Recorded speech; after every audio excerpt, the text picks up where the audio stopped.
Hello नमस्ते welcome मेरो Facebook friend साथीभाइलाई र स्वागत छ मेरो सानो मिनी ब्लगमा।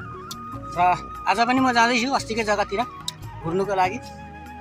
र यो चाहिँ यो नदीमा हेर्नु न कालो कालो पानी आउँदो रहेछ साथी हो। र गइरहेको छु आज घुर्नुको लागि आइरहेको छु र साथीहरूमा आज पनि आउँ भनेर यसो सानो भिडियो क्लिक गरेको छु। हेर्नु सक्नुहुन्छ यहाँको भ्यूहरू चाहिँ हेर्नुहोस् है कतिको राम्रो लाग्छ तपाईँहरूलाई। हेर्नुहोस् न पुरा कस्तो मजाको देखिएको छ नजाराहरू भ्यूहरू हेर्नु सक्नुहुन्छ है। खोला चाहिँ यस्तो रहेछ कालो पानी आउँदो रहेछ। यहाँदेखि निकै परसम्म र डाब्लिङ बाइकमा आउनु सकिँदैन, सिङ्गल आउनु पऱ्यो। बाइक चाहिँ लिएर उता अगाडि राखेको छु र उहाँ पर आउनु हुँदैछ नि मेरो माइजू र बुइनी है, दुईजना आउँदैछन्।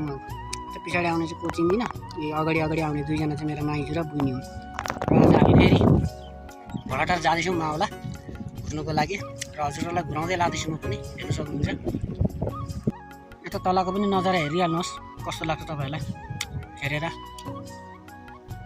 र यो नदीमा चाहिँ एउटा खुबिजा लागेको के हो भने ढुङ्गा चाहिँ रहेनछ है, खालि बालु मात्रै छ यो नदीमा। यतापट्टि आइहाल्नु भयो माइजू र बुइनी जाँदैछ। अनि बाइक चाहिँ अगाडि राखेको छ नि त गाडी चाहिँ।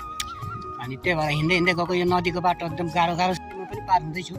यस्तो छ पानीहरू र कालो कालो पानी र ढुङ्गा मुढा चाहिँ छैन नि, त्यसले गर्दा बालु मात्रै छ। त्यसले गर्दा राम्रो रहेछ क्या, पार हुनुलाई पनि सजिलो जग्गा चाहिँ। कस्तो लाग्यो कान्छे नदी त? अझ राम्रो लाग्यो। यो लाजाले बोल्दिनँ त भिडियोमा, यस्तै हो यो। गाडी चाहिँ यहीँ छ है, अब हामी फेरि लाग्छौँ। अहिले चाहिँ यता बुइनी हामी अब सादा बेडी खाएर चाहिँ है एकदम लागिन्छ। बेडी खाइन्छ कि आफू त अलिक बुढौली टाइपको पऱ्यो।